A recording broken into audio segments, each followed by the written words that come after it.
Salve, salve, meus caros alunos, aqui quem vos fala é o professor Luiz Virgílio e estamos aí iniciando uma série de 3 aulas importantes. Esta é a primeira tratando do conceito de ação social. Teremos 2 aulas que estão necessariamente vinculadas a essa, uma aula sobre o conceito de poder e uma aula sobre o conceito de direito. A ideia é que consigamos, a partir da exposição breve de como esses conceitos funcionam, identificar aí os pressupostos que estão necessários à compreensão do que vem a ser o direito. Começamos hoje com a ideia de ação, porque temos que ter em mente que o direito nada mais é do que um mecanismo de regulação de ações humanas, da mesma forma em que ele garante que ações humanas possam ser praticadas. Para que a gente possa entender isso, é importante que a gente tenha em mente a ideia base do que vem a ser uma ação. Veja, a ação é sempre uma modificação, um movimento, uma ação humana de correr, pensar, jogar, matar, construir.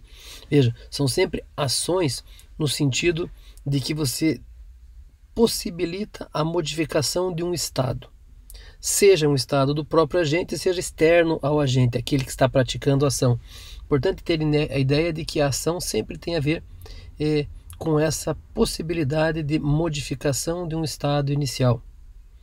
E é sobre esta ação, e a ação específica, uma ação social, que nós trataremos nessa aula. Quando pensamos em ação, a primeira distinção que precisamos ter em mente é de que nós podemos ter uma ação, sempre ação humana, estamos tratando aqui sempre das ações humanas, por certo, de que a ação humana pode ser interna ou externa. O que queremos dizer com ação humana interna ou externa? Estamos aqui nos referindo aos efeitos desta ação. Quem receberá os efeitos de uma ação praticada?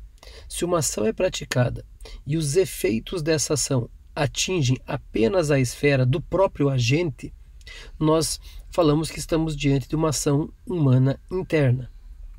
Se esta ação é praticada e ela potencialmente pode vir a atingir a esfera de outrem, nós vamos referir que essa ação humana é uma ação humana externa, porque os efeitos possíveis podem ser gerados atingindo outras pessoas que não o próprio agente.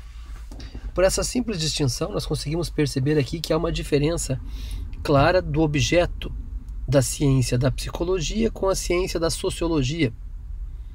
A psicologia é justamente a ciência que irá estudar as ações humanas internas, aquelas ações cujos efeitos são sofridos, são recebidos justamente pelo próprio agente, pelo próprio autor da ação. A sociologia, por sua vez, nada mais é do que o conjunto dos estudos das ações humanas praticadas que podem interferir na esfera de outras pessoas. Idealmente, essas duas ciências teriam como resultado final um catálogo de todas as ações humanas possíveis. Imagine que isso fosse realizável. Catalogar todas as ações que o ser humano pode praticar. Destas, todas as ações humanas internas, cujo resultado se dá na esfera apenas do próprio agente, seriam objeto de estudo, compreensão e entendimento da psicologia. Todas aquelas ações cujos resultados se dão potencialmente na esfera de outras pessoas seriam objeto de estudo, análise, compreensão, descrição da sociologia. A tendência dessas ciências é justamente tender a essa compreensão mais ampla possível. Por essa distinção, nós conseguimos perceber já de início que as ciências sociais, como uma divisão categórica ou criteriosa para entender objetos próprios da ciência, nada mais é do que a área da ciência que estuda o conjunto das ações sociais. A ação social aqui é entendida como uma ação humana externa, ação cujos resultados se dão na esfera de outra. Por isso que nós vamos tratar de ciências sociais, porque elas estudam aspectos das ações sociais. Ação social aqui é ação humana externa, a ação cujos resultados podem potencialmente atingir a esfera de outrem. Alguns exemplos para ficar mais claro. Imagine vocês que a conduta de construir um edifício. Essa ação é uma ação que potencialmente atinge a esfera de outrem. Mesmo que não diretamente, indiretamente. Você pode tirar a vista de alguém, você pode impedir a passagem de alguém por aquele espaço, ou você pode permitir a moradia de alguém naquele edifício. Quer dizer, potencialmente esta ação está atingindo a esfera de outra pessoa. É uma ação humana externa. Lembrem no direito penal, que é a parte mais simples e mais fácil de entender do direito. Quer dizer, matar alguém. Artigo 121 no Código Penal. Matar alguém ou tentar matar alguém é sempre potencialmente atingir a esfera de outrem. Daqui já vai ficar uma observação de que as ações humanas cuja esfera atingida é exclusivamente do próprio agente não terão repercussão jurídica relevante, porque elas estão apenas na esfera interna e não na esfera externa. Esta ação humana, que nós vamos a partir de agora denominá-la de ação social, é a ação objeto de estudo de todas as ciências sociais. E como objeto de estudo de todas as ciências sociais, é objeto de estudo e de descrição do próprio direito. O objetivo desta aula agora é identificarmos os principais elementos de compreensão da ação humana externa, da ação social. E aí preparamos as próximas aulas para que desenvolvamos melhor o conceito para atingirmos a ideia base do que vem a ser o direito. Se hoje olhamos apenas na ação humana, pensem que esta ação, ela sempre, em qualquer circunstância, nos é apresentada numa estrutura tripartida. Ou seja, toda ação ela possui a própria ação em si, o ato, o verbo da conduta humana, um agente que a pratica e um destinatário que sofre os efeitos desta ação praticada. É inimaginável, por ser impossível, que se identifique uma ação humana que não tenha na sua estrutura a própria ação praticada, um agente que a está praticando ou um destinatário que sofrerá os efeitos desta ação. Por isso falamos que a estrutura é sempre tripartida. Sempre que vocês verem qualquer ação humana, a pergunta é: que ação foi praticada? O elemento 1 do nosso slide. Quem praticou a ação? O elemento 2, o agente, o titular da ação. E quem sofre os efeitos desta ação? A quem ela se destina? O destinatário da ação, o elemento 3 do nosso slide. Veja que aqui, quando falamos de ação humana interna, o elemento 2 e o elemento 3 se equivalem. Quer dizer, o agente é o mesmo que sofre os efeitos. Destinatário e agente são as mesmas pessoas. Na ação humana externa, agente e destinatário são distintos.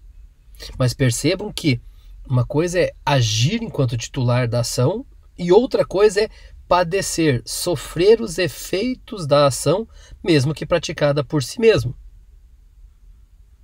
O ato de se cortar, por exemplo, o ato de se cortar é diferente do ato de sofrer o corte. São dois estados diferentes de um mesmo fenômeno. O agente é titular da ação que pratica, a ação que é praticada e o efeito que é sofrido. Para que entendamos na sua completude o que é a ação humana, precisamos entender esses 3 elementos da sua estrutura. Entender o que é a ação em si mesmo, entender a esfera do agente, do titular da ação, de quem pratica a ação, e entender a esfera do destinatário da ação, aquele que recebe, aquele que potencialmente sofre ou padece dos efeitos da ação. O que faremos agora é analisar individualmente cada um desses elementos da estrutura tripartida. Quando pensamos na ação em si mesmo, nós temos que primeiro entender aqui uma diferença entre motivo e finalidade, ou motivo e sentido da ação. Uma forma breve e simples de assimilar essa distinção é entendermos a partir da pergunta breve: o que leva alguém a praticar uma ação? A resposta é assim: o porquê alguém agiu? Qual o interesse quando agiu? O que sua vontade queria, o que pretendia quando praticou uma ação? Isso nós podemos todo resumir na ideia de motivo. Quais são os motivos que levam um indivíduo a agir? Os motivos estão todos na esfera interna do agente. Os motivos são os elementos pré-decisional, antes da prática da ação, que levam o agente a praticar aquela ação.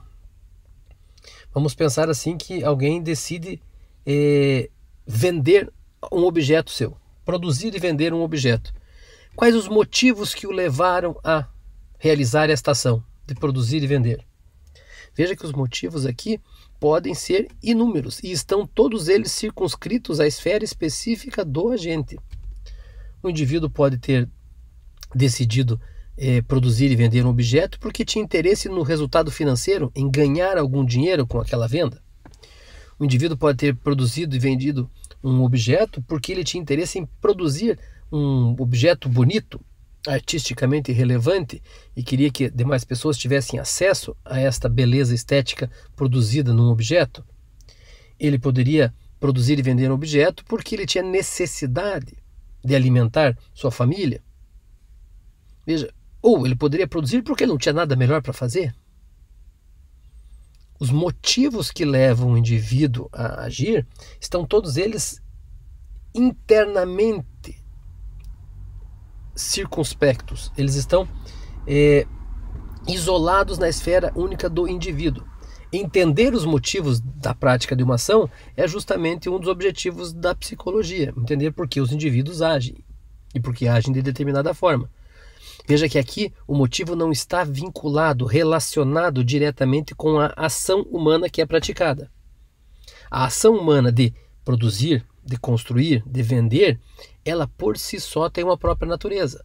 Os motivos que levam o indivíduo a praticar esta ação estão na esfera interna deste agente, estão no aspecto, estão no elemento agente da estrutura tripartida da ação, não estão no elemento ação.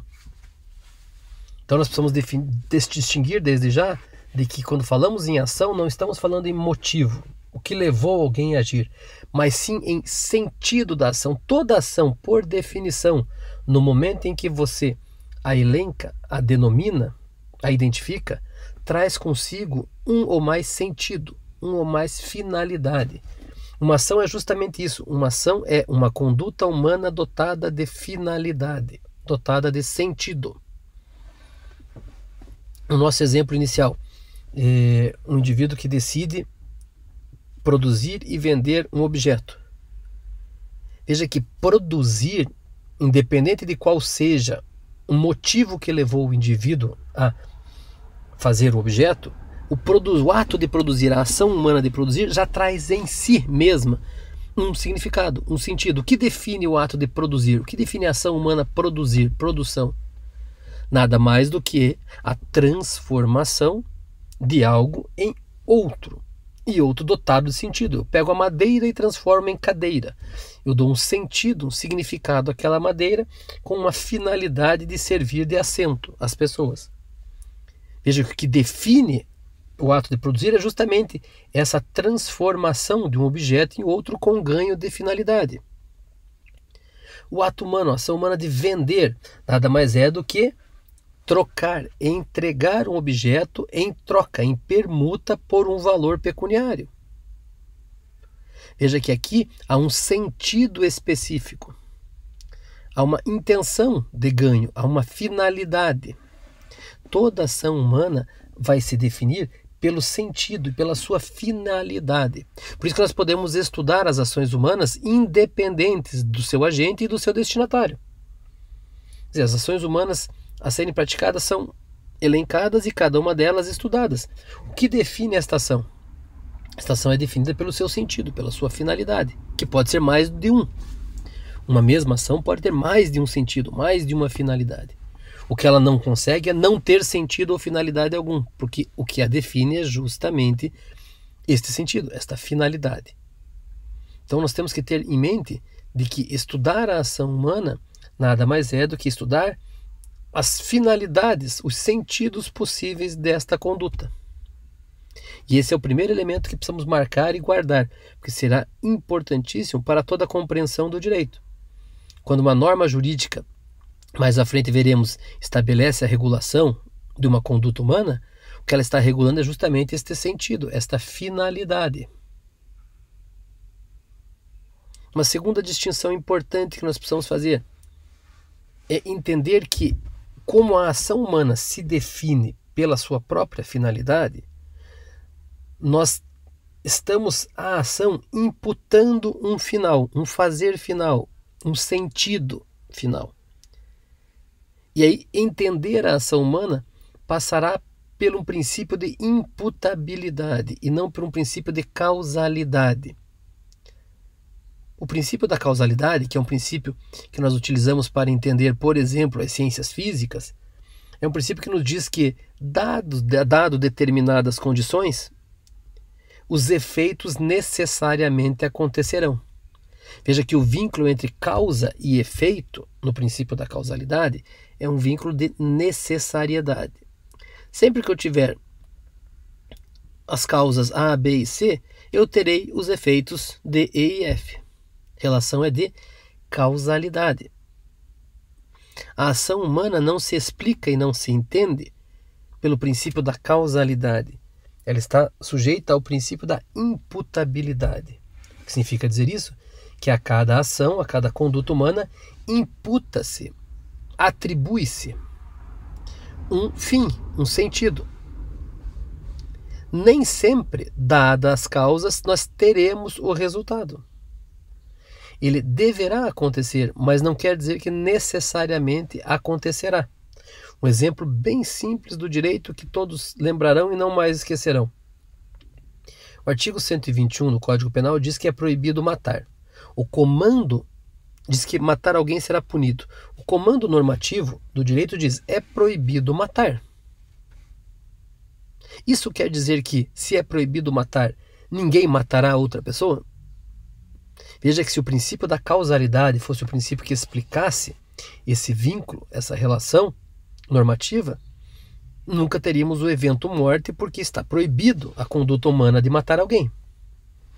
O que nós temos aqui é imputação. Quer dizer, na medida em que a conduta humana pode originar o ato de matar, se matar alguém for praticado, imputa-se uma finalidade, um sentido. Neste caso, um sentido negativo, um desvalor, que vai gerar o quê? A possibilidade de punição para quem praticou esta ação. Então, as ações humanas, o catálogo, o conjunto de todas as ações humanas, ela é definida pelo seu sentido, pela sua finalidade, e é estudada, e é abarcada pelo princípio da imputabilidade e não pelo princípio da causalidade. Isso gera um efeito direto de que nós explicamos uma relação causal e nós compreendemos um vínculo de imputabilidade ou o sentido de uma ação. A ação humana é dotada de sentido ao qual se atribui um valor e que compreende-se por juízo racional. Quer dizer, a ciência social, a razão humana está compreendendo. Compreendendo quer dizer abarcando, entendendo a totalidade da natureza da ação, desde os seus sentidos até a imputação do valor final, para que a gente possa perceber todos os desdobramentos possíveis de uma única ação humana. Então, isso aqui nos demonstra, e essa é a intenção deste item específico do estudo da ação social, nos demonstra que nós temos cientificidade para estudar a ação, a partir dos conceitos de sentido, imputabilidade e compreensão. Esses elementos que nos darão o instrumental necessário para entender uma norma jurídica e como aplicá-la no caso concreto. Ainda tratando da ação social e da ação especificamente, aquele item 1 da estrutura tripartida. 1 é ação, 2 é agente e 3 é destinatário. Estamos aqui tratando da ação em si. Nós podemos facilitar o estudo da ação social classificando-a, percebendo que existem tipos específicos de ação. Sempre que nós vamos classificar algo, nós precisamos estabelecer um critério de classificação. Classificar é dispor segundo algum critério. E esse critério é sempre um critério arbitrário. A gente busca identificar o critério mais útil possível, mas é sempre um critério arbitrário que consegue classificar, segundo esta arbitrariedade, o objeto de estudo. Quando nós pensamos na ação social, nós podemos perceber, e aqui emprestamos de Weber, Max Weber, esta classificação, de que se queremos entender a ação social, o critério que mais nos ajudaria, que mais nos auxilia nessa compreensão, é o critério de racionalidade.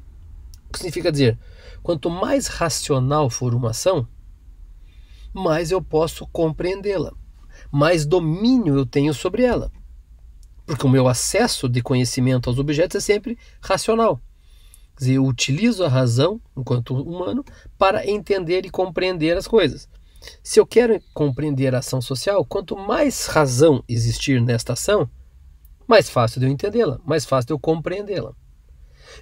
Com base nesta percepção, Weber propõe uma classificação da ação social segundo o critério de racionalidade, e ele obtém, a partir desse critério, a divisão, a classificação em 4 tipos diferentes de ação social.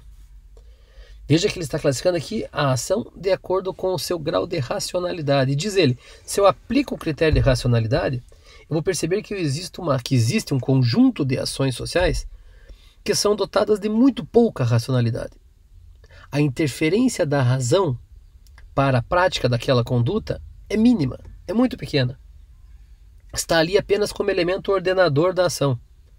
E ele vai dizer, estas ações são ações tradicionais. Veja que a própria ideia de tradição já vem disso, aquilo que se repete costumeiramente e que passa pelo filtro da razão. A gente não precisa utilizar ativamente a razão, porque o repetimento histórico ou o costume na prática daquela ação já nos faz quase que intuitivamente, repetidamente, praticar a ação.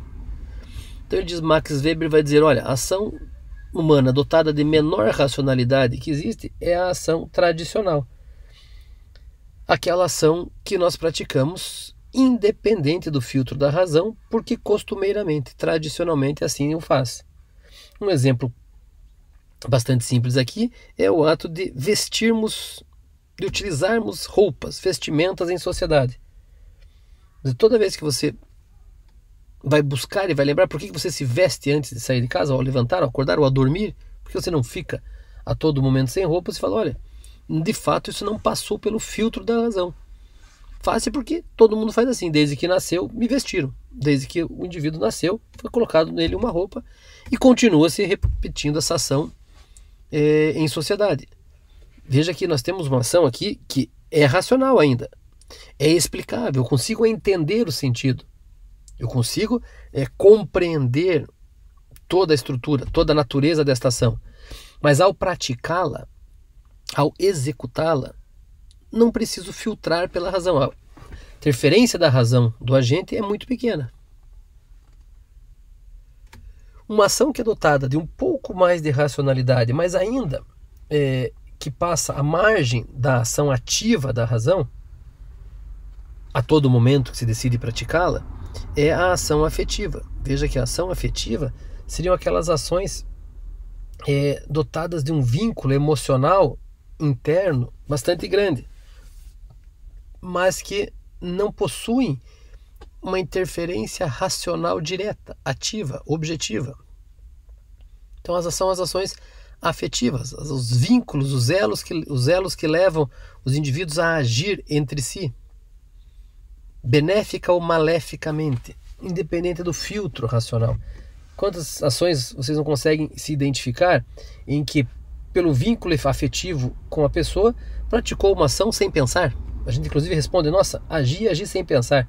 A gente pensar é porque estava movido por um elemento emocional, afetivo, de amor ou de ódio, por exemplo. São ações, são dotadas de racionalidade, nós conseguimos compreendê-las, conseguimos inserir na sua natureza toda, mas no momento em que a praticamos, a interferência da razão não é ativa, não é direta. E aí diz Weber, existem dois outros tipos de ação em que a razão atua diretamente, em que no momento em que se pratica aquela ação, há uma interferência direta, ativa e objetiva da razão. E aí, por conta disso, ele vai chamar de ação racional. Uma ação cujo elemento específico e definidor é o uso da razão. Uma ação racional que vai ser pautada, ora em valores, ora em fins. Por isso ele vai dizer ação racional segundo valores, ação racional segundo fins. A diferença entre a ação segundo valores e a ação segundo fins está na verificabilidade que nós temos, na possibilidade de comprovar que o resultado foi atingido. Uma ação racional segundo valores é uma ação em que o indivíduo toma consciência e decide agir racionalmente porque objetiva um determinado resultado com aquela ação. O que ele não consegue na ação racional segundo valores é garantir, demonstrar, comprovar de que aquele resultado, de que aquele fim foi atingido. Ele baseia, ele pauta essa escolha racional em valores que assume como importantes. Já na ação racional segundo fins, não apenas a escolha, a intervenção da razão para a prática de determinada conduta, objetivando um determinado fim, é realizado, mas esse fim pode ser ou não verificado. Você consegue ver se a ação surtiu seu efeito ou não. Um exemplo para distinguir cada um deles é que a ação racional segundo valores é caracteristicamente uma ação dos atos de fé das religiões. Por exemplo, o indivíduo pode decidir racionalmente, intencionalmente, consciente de cada uma de suas decisões, de não praticar, não cometer nenhum pecado, de respeitar os 10 mandamentos.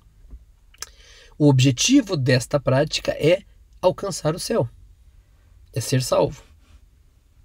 Veja que aqui nós definimos toda a prática do indivíduo cristão. Mas esse indivíduo, ao praticar essa ação, ou esse conjunto de ações, o faz conscientemente? Sim, o faz conscientemente. Usa a razão para a prática? Usa a razão. Pode demonstrar, pode verificar o resultado obtido da ação? Veja que ele não pode verificar. Aqui é o elemento de fé. Ele não pode, ao praticar a ação, demonstrar e comprovar que conquistou o céu. Ele apenas almeja. Na ação racional segundo fins, este resultado deve ser demonstrado, verificado. O sujeito pretende praticar determinado conjunto de ações porque quer ficar rico. E ao final você observa se a prática daquela ação foi ou não foi a mais adequada, foi efetiva, foi eficiente. O sujeito ficou ou não ficou rico. Logo, a ação racional segundo fins seria a ação dotada de maior grau de racionalidade. É a ação mais eficiente possível. Isso levará Weber, inclusive, a dizer que a ação racional segundo fins nos permite fazer um cálculo utilitário das consequências. Os indivíduos podem pesar, medir, calcular quais serão os efeitos e os resultados que poderá atingir com a prática de determinada ação e decidir, escolher a ação que melhor lhe trará aquele resultado desejado. Faz um cálculo utilitário, o que é mais útil praticar nesse momento para atingir determinado resultado. As ciências sociais são um conjunto de ações racionais segundo fins, em que os indivíduos normalmente fazem um cálculo utilitário das consequências, decidindo agir ou não agir.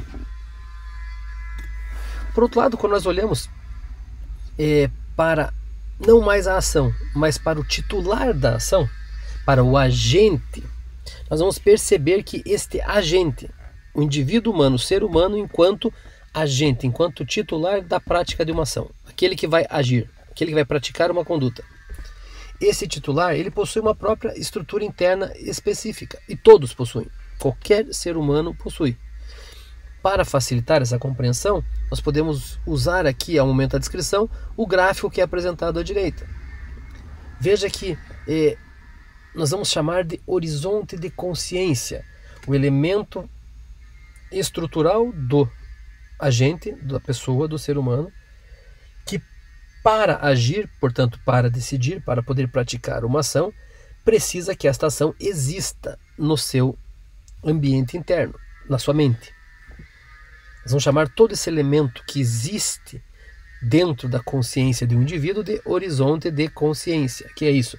É tudo aquilo que o indivíduo consegue abarcar, imaginar, pensar, sonhar, tudo aquilo que ele conhece. É o elemento azul, é o círculo azul do nosso gráfico. Tudo aquilo que o indivíduo conhece está dentro do seu horizonte de consciência. Se algo não está no horizonte de consciência de um indivíduo, este algo não existe para ele. Ele é completamente desconhecido. É fácil perceber, por exemplo, aqui que quanto mais sabe o indivíduo, maior o seu horizonte de consciência. Quanto mais ignorante o indivíduo, menor o seu horizonte de consciência. E aqui já tem uma distinção muito grande entre os seres humanos.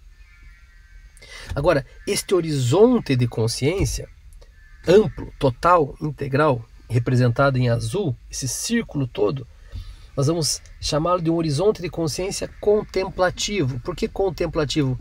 Porque é tudo aquilo que o indivíduo consegue contemplar, saber, entender. Não quer dizer que tudo aquilo que ele conhece, ele consegue transformar em ação. Não é porque ele sabe que ele consegue agir. Então nós já conseguimos perceber que existem pessoas que sabem muita coisa. Existem pessoas que podem agir de muitas formas. Para que a pessoa possa agir, esta informação tem que estar dentro do seu horizonte de consciência contemplativo. Mas num espaço dela em que ela consiga transformar esta informação em conduta, em ação. Logo surge, dentro de um horizonte de consciência contemplativo, um horizonte de consciência decisório. Ou aquilo em que o indivíduo, além de conhecer, consegue decidir a respeito e transformar em ação, em conduta. É o elemento amarelo do nosso gráfico.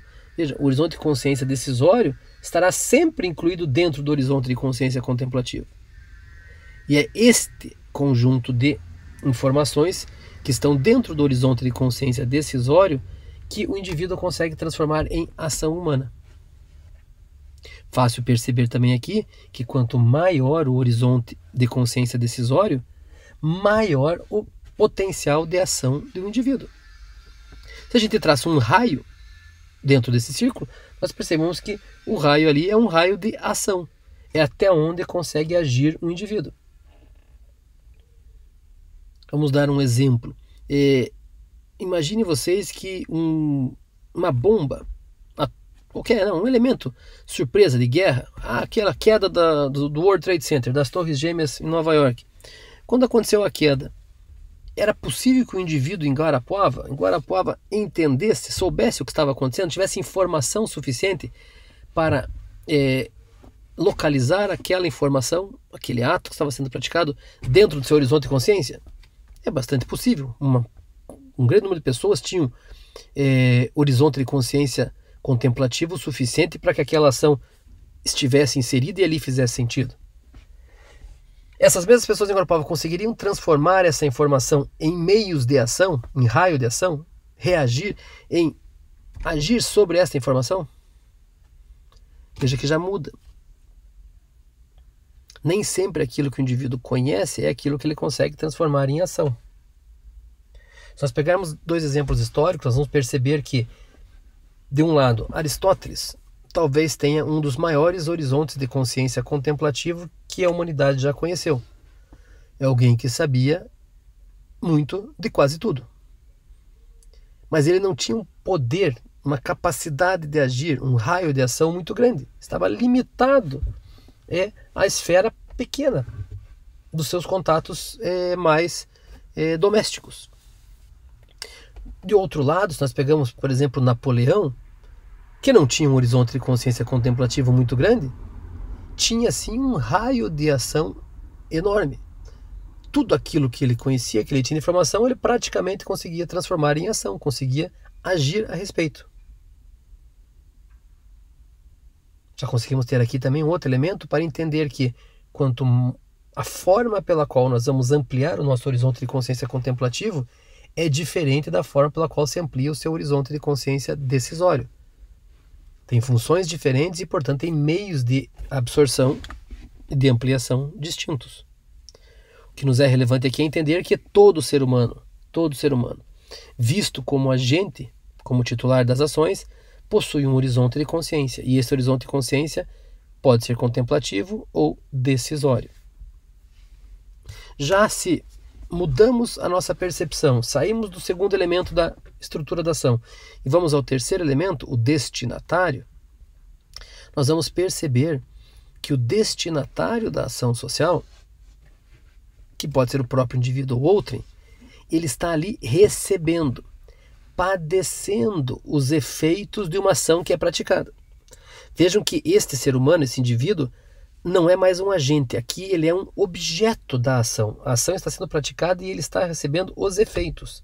Ele está sofrendo, positiva ou negativamente, os efeitos desta ação. Por isso nós podemos pensar que o destinatário, enquanto estrutura, é entendido como um objeto. O titular da ação age sobre ele. E esse objeto será representado esquematicamente da mesma forma que o agente, a partir dos seus horizontes de consciência. Horizonte de consciência contemplativo em azul, horizonte de consciência decisório em amarelo. Imagine agora enquanto destinatário da ação um indivíduo, e não mais enquanto agente. Enquanto destinatário, uma ação é praticada e o sujeito recebe, sofre os efeitos desta ação. Esta ação cujos efeitos ele está sofrendo, ele consegue identificar qual é a ação, quem está agindo e por que está agindo? Veja que se essa ação estiver dentro do seu horizonte de consciência, sim, ele consegue fazer sem nenhuma dificuldade. Um filho que, por exemplo, é castigado pelo pai, impedido de sair de casa no final de semana porque desrespeitou os irmãos mais novos. Este ato de castigar, de punir o filho enquanto objeto, enquanto destinatário da ação de punição dos pais, ele consegue entender esta ação que está sendo praticada com ele? Essa ação está dentro do seu horizonte de consciência contemplativo? Está. Veja que se ela está dentro do seu horizonte de consciência contemplativo, ele, neste caso, comporta-se como um objeto consciente. Ele sabe por que está acontecendo aquela ação, porque ele está sofrendo os efeitos daquela ação. Tem consciência. Está dentro do seu horizonte de consciência. Ele consegue abarcar aquela ação. Se esse filho tiver meios de reagir, de não só conhecer e entender o que está acontecendo, mas de reagir a este efeito que ele está sofrendo, ele não apenas possui essa informação dentro do seu horizonte de consciência contemplativo, mas dentro do seu horizonte de consciência decisório. Ele é um objeto reagente, ele consegue reagir a esta ação que está sendo praticada sobre ele. Ele possui não apenas consciência, informação a respeito da ação que está sendo praticada, mas meios de ação para reagir. Isso é bastante importante. O objeto reagente é aquele que entende a ação que é praticada sobre ele e possui meios de reagir. Um exemplo, um indivíduo enquanto aluno que está sofrendo os efeitos de uma ação praticada pelo professor, ou ele está assistindo uma aula. A ação praticada é o ato de dar aula. O aluno, nesse caso, é um objeto sofrendo o efeito da ação. Ele pode reagir a esta ação? Olha, um aluno em situações normais, ele não apenas entende o que está acontecendo, ele está assistindo a uma aula, mas ele pode reagir aos efeitos dessa ação. Ele pode sair da aula, ele pode desligar a aula, ele pode pausar a aula, ele pode tentar absorver aquilo. Ele reage à ação, à conduta que está sendo praticada sobre ele. Objeto reagente. E até aqui nenhum problema muito grande. O que causa um elemento de importância decisiva ao direito é a circunstância em que um indivíduo pode estar sofrendo os efeitos de uma ação da qual ele não tem a menor ideia. esta ação está fora do seu horizonte de consciência. O X que está no espaço em branco, no nosso gráfico. Esta ação está sendo praticada, o indivíduo está sofrendo os efeitos da ação, mas ele não tem a menor ideia de que isso está acontecendo. Por quê? Porque a ação está fora do seu horizonte de consciência. Este indivíduo, nesta ação, é um objeto inerme, ou não tem condições de reagir e não tem condições de entender a ação que está sendo praticada. Justamente por conta destes objetos, dessas situações em que todo ser humano se vê enquanto destinatário de uma ação, é que o direito surge, para garantir a ação a estes indivíduos nas situações em que ele se comporta como inerme, em que a ação está sendo praticada e está fora do seu horizonte de consciência contemplativo. Ele não tem a menor ideia do que está acontecendo. Por fim, em conjunto, quando associamos esses três elementos da ação, do agente e do destinatário, percebemos que a ação social está toda ela umbilicalmente ligada à ideia de liberdade, ao conceito próprio de liberdade. Porque liberdade vai ser justamente a capacidade humana de agir da forma como bem entende, ou de praticar ações humanas da forma que bem entende, desde que estes resultados obtidos pela ação, os efeitos da ação, sejam a ele atribuídos. Veja que a estrutura tripartida faz isso. Ela faz com que, uma vez que o agente pratique a ação, os resultados da ação vão ser imputados. Lembrem lá do princípio da imputabilidade. Vão ser imputados ao agente que agiu. Esse ato de imputar um resultado a um agente é o que nós chamamos de responsabilidade. Portanto, é diferente de arbitrariedade, que é quando o sujeito pode agir da forma como bem entender, mas os resultados obtidos por essa ação não são a ele imputados. Ele não possui responsabilidade sobre aqueles resultados, sejam eles positivos ou negativos. Portanto, liberdade está diretamente ligada ao conceito de responsabilidade. Isso nós estudaremos com bastante profundidade no correr da disciplina. Ainda, duas observações importantes que nós percebemos dessa estrutura tripartida da ação. Sempre que nós falarmos em seleção de meios para agir, o indivíduo pode escolher a ação A, a ação B, a ação C, de qual meio de ação ele optará para conseguir determinado resultado. Estes meios são regidos pelo princípio da legalidade, o que significa dizer, esses meios serão lícitos ou ilícitos.